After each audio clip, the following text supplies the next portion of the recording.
Skip it up and that up. So a developer slash publisher that many would say may be more egregious when it comes to microtransactions than even EA was is 2K.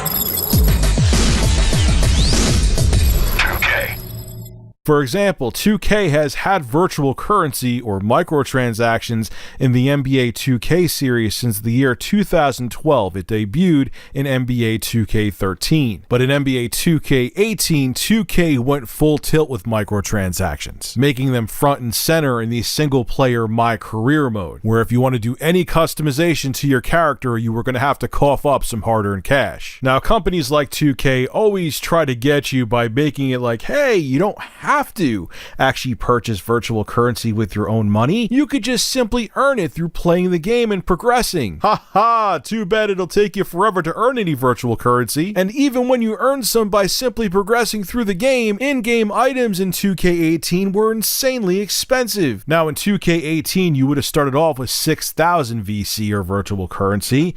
That seems like a good number, but guess what? Everything costs a ton in 2K18, and trying to earn virtual currency or VC by just playing the game will take you a long time. For example, if you played a round, if you have no skill like I do in basketball games, even if you win the round, you could earn about 500 VC, or if you're decent, you can earn about 1,000 VC. But beyond the fact that it would take forever to earn VC if you didn't want to spend real money, getting even simple things like haircuts in 2K18 were absolutely ridiculous. For example, if you wanted to change your character's hair, you had to buy the haircut first to see what it would look like on them. I mean, you could see the hairstyle, like you could pick the hairstyle that you wanted, but it may look different on your character, and you may just want to preview it first. Couldn't do that in 2K18. The only way you could actually see it on the character is if you bought the hairstyle. And some haircuts, according to Jita Jackson over at Kotaku, could cost up to 1,500 virtual currency or VC. That's almost a third of the currency you started off with just to get a haircut for your character.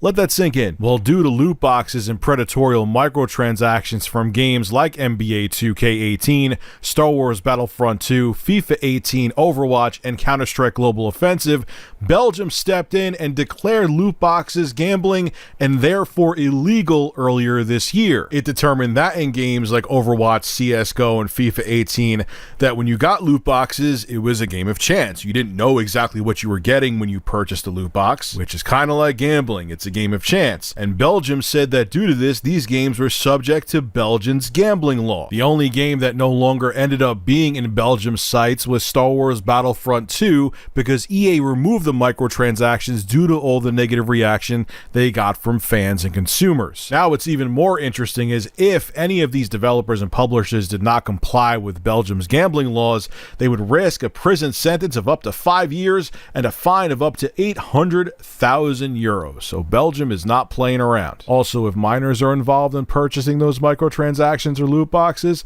they could double the punishments over in Belgium. So, yeah. Don't mess with them. Well, Belgium cracking down on loot boxes and shady microtransactions has made 2K games sad. So sad to the point that they're actually asking their customers to contact their local representatives over in Belgium so they could still make people spend a ton of money on character haircuts in NBA 2K and not even let them see the haircut on their characters until after they fork over the cash. 2K wants you to beg your local government representatives to bring back predatory microtransaction practices back to their games. This is what their statement had to say. The Belgium Gaming Commission has stated that games which include certain loot box style mechanics violate gambling laws in Belgium. While we disagree with this position, we are working to comply with BGC's current interpretation of these laws. As a result, we have made some local changes to the My Team mode. These changes are necessary in order for us to accommodate the BGC's interpretation of the Belgian Gaming Act. Specifically, we will be turning off the ability to purchase packs with premium non-earned currency / VC. Gamers are still able to acquire packs with My Team points. We will be continuing conversations with the BGC in order to explain our view on how NBA 2K and My Team pack purchases already comply with local laws. If you agree, we recommend that you contact your local government representative to communicate your opinion. We will keep the community posted on any developments. We apologize for any inconvenience. Now, a lot of people on Twitter, actually, yes, I do go back on Twitter from time to time, went to me yesterday and said, hey, Rich, you really should talk about what happened with 2K, with them basically begging their customers to contact their local government representatives over in Belgium so they could bring back their shady microtransactions. And I saw that Yang Ye made a video on this topic, and Jim Sterling, and I'm like, really? I don't think that Jim Sterling and Yang Ye would exaggerate, but it just seemed too ridiculous. You know, it's not that I'm questioning their integrity, but you just, some things are just so surreal that you sit there and go, no, they wouldn't do that. I mean, I understand that a lot of these companies make a ton of profit off of microtransactions, and Belgium getting rid of them or being more strict about them, I should say, may hurt their bottom line, but they wouldn't literally go out and have a statement begging their customers to talk to their local government representatives to bring back microtransactions, right? And they really did. They'll have a link below to the statement so you don't think someone just shopped it in Photoshop. It's real. It's right on the 2K page. Look at the description. I'll have it there, and I promise I won't forget to put the link. And I read that, and I was like, oh my God, they really are begging. They're telling the customer to call up their local government rep and say, hey, we want our predatory microtransactions back, please. Oh, sweet Jesus, 2K, you can't be serious. Even EA, the evil corporate monster of the gaming industry, had to eat that humble pie and be like, yeah, we need to totally rethink how we do microtransactions.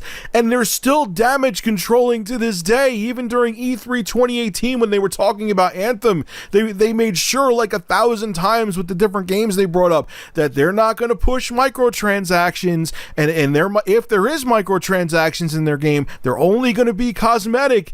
And you, on the flip side, are sitting there going, hey guys, we really want to keep these predatory microtransactions. Go knock on your government representative's door and be like, gee golly, I want 2K to take every dime out of my pocket with these unethical microtransactions and loot boxes and whatever crap they have.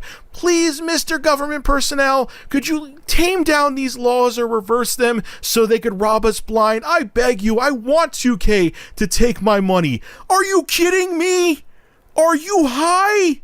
Or are you that greedy that you're desperate enough to make, yes, you are, the statement's there, you are that greedy and desperate enough to make a statement to beg customers to talk to their government so you could basically steal their money. I can't, man. And then people wonder why I'm always negative about the gaming industry. Gee, I wonder goddamn why. Microtransactions straight up ruin games. Look, I have an iPhone 10, which once the OnePlus 6T comes out, I probably will no longer have an iPhone 10, but don't tell my wife that, but that's a different story. But my iPhone 10, when it comes to gaming, from the tech capability side of things, is an absolute beast. It is more capable than the Nintendo Switch. Its A11 chipset is way more powerful than the Tegra X1 chipset that's in Nintendo's newest console. Just, that's how it goes. The X1's from 2015, the iPhone 10's from 2017, and the processor in there, the A11 Bionic chip, is a monster. And there are good games on the App Store, but you know what? 95% of them are ruined by microtransactions. You know how many good games that I play that there'll either be a commercial every 10 seconds and they'll be begging you, hey, you could spend a little bit of money to get rid of ads, or they'll try to get you to buy some kind of in-game currency.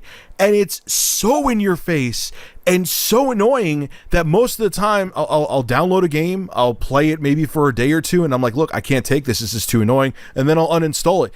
Microtransactions destroy games, absolutely, and that's why I hate gaming on my smartphone. But at least on your Android phone or iPhone, most of the games are extremely cheap or free to play, so as much as I still despise the microtransactions in those games, it's a little bit more tolerable because I didn't just hand out $60 to the developer, or more money if you get some kind of special edition. When you have companies like 2K where you spend 60, 80, or sometimes even $100 to buy a AAA game, and then every 5 seconds they're begging you to spend even more money in the game on in-game currency, it makes your blood boil. It makes most consumers very angry. And then 2K, you have the audacity to ask the customer to go to their government representative so you could keep shoving these microtransactions down their throat when you know the customer despises them?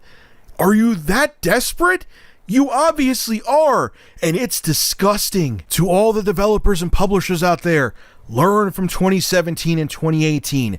People don't like microtransactions, so you have to find another revenue stream for your games, because asking people every 5 seconds to either spend money on in-game currency or spend money on mystery loot boxes, which most customers despise both business practices, isn't working. So move on, put on your thinking caps, and find another goddamn way to make money, because people don't want to spend them on this shady crap.